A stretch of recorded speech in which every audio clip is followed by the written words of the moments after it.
Polres Badung bergerak cepat mengusut kasus begal di Jalan Raya Gede Desa depan SD Negeri 3 Sading Banjarnegari Mengui, Badung pada Senin 28 Agustus dini hari. Dua pelaku telah diringkus bernama Hussein alias Jack, 24 tahun dan Niksos Embura alias Ikson, 30 tahun. Penangkapan berhasil dilakukan aparat hanya dalam waktu 19 jam setelah kejadian.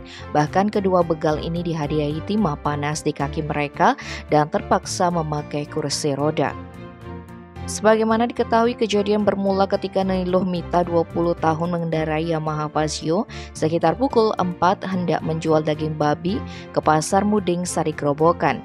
Lalu korban dicegat di depan SD Negeri 3 Sading oleh kedua begal yang sudah membuntutinya tersebut.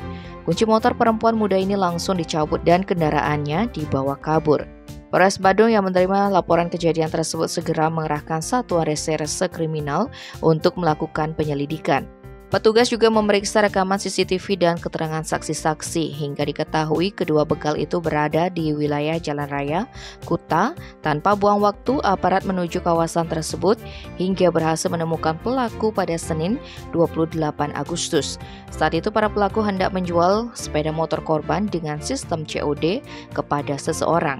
Sehingga Satreskrim Polres Badung langsung membekuk Jack dan Ikson. Namun kedua begal ini berusaha kabur. Polisi pun memberikan tindakan tegas terukur berupa tembakan ke kaki kedua pelaku. Adapun pengakuan para pelaku, mereka awalnya hendak melakukan jambret di Jalan Kargo dan Pasar Utara. Lantaran tak dapat sasaran, mereka lantas melancarkan aksi di jalan kawasan Mengui menuju Tabanan. Hanya saja aksi mereka gagal karena korban berteriak.